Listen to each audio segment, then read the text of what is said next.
Le 597, Madame la Ministre. Oui. Madame la Présidente, Mesdames et Messieurs les députés, cet amendement a pour objet de réinstaurer les quatorzaines telles qu'elles se font aujourd'hui dans les territoires ultramarins. Je vous l'ai dit tout à l'heure, dans tous les territoires d'outre-mer, les préfets ont fait des groupes de travail avec les élus et il a été décidé, au-delà des mesures de limitation du nombre de vols ou des interdictions de venir sur les territoires sauf raison impérieuse, de mettre les quatorzaines en place. Quand on arrive sur un territoire ultramarin, on est invité à faire une quatorzaine à domicile ou dans une structure collective. Et ce choix, il est fait par le préfet du territoire.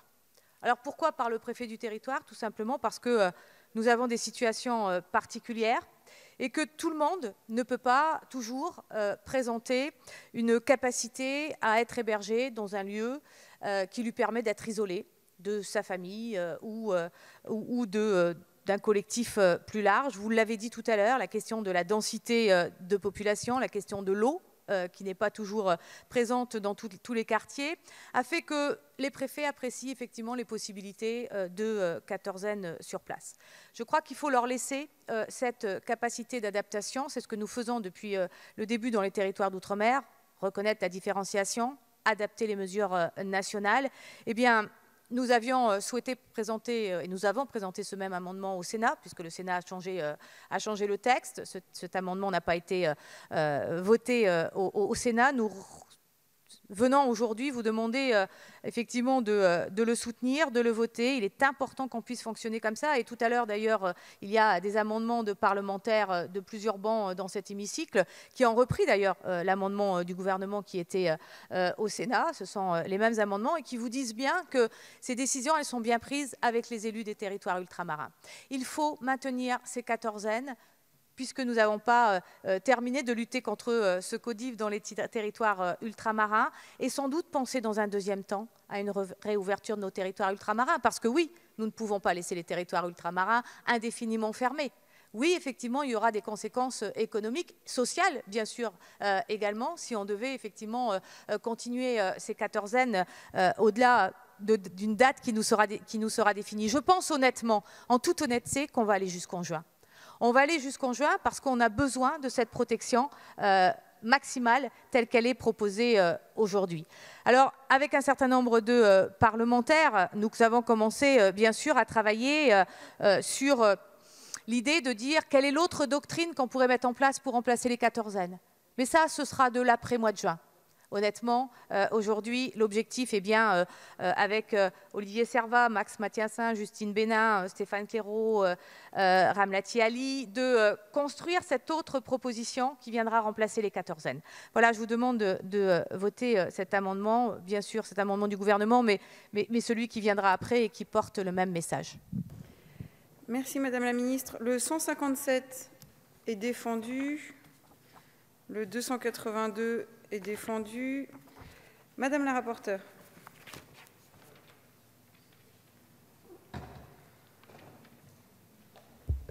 Oui, hier en commission, on a rejeté un amendement identique, Madame la Ministre, mais en vous écoutant, je conçois qu'il y ait des termes, qu'il y ait dans certains des territoires des difficultés en termes d'insalubrité des logements. Je crois que 12% du parc ultramarin est insalubre contre 4% du parc national, et je comprends ce qui justifie opérationnellement la mesure.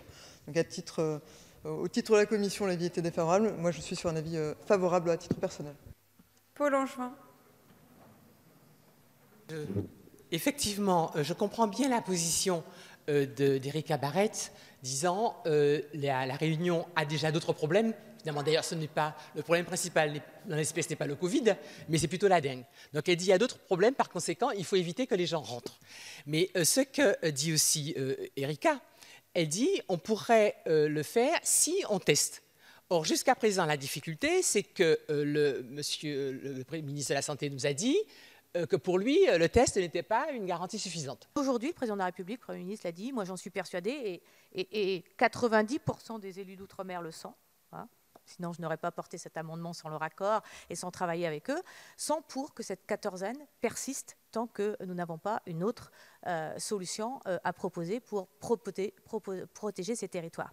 Pourquoi comparer la quatorzaine des territoires d'outre-mer au centre isolé, au centre où on va isoler en métropole des personnes atteintes du virus? Ce n'est pas du tout la même chose. On arrive dans des territoires qui ne sont que peu touchés en dehors de Mayotte par ce Covid-19. Et tant mieux.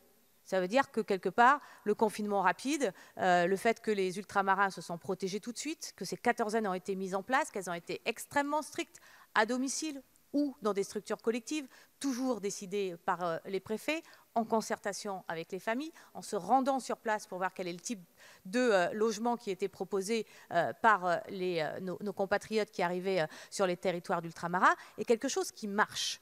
Et donc, je pense qu'il faut le faire perdurer le temps d'une nouvelle doctrine pour accompagner effectivement, enfin, d'abord réouvrir les territoires, permettre aux gens d'y retourner et pouvoir gagner effectivement un niveau économique suffisant pour tous ces territoires qui vivent souvent du tourisme, le plus souvent du tourisme, et c'est bien l'objectif que nous avons. Mais une marche par une marche, c'est ce que nous faisons avec les élus des territoires et les préfets des territoires.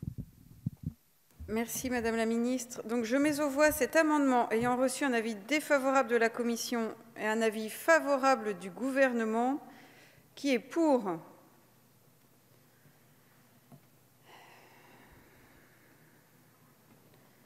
Qui est contre? Il est adopté.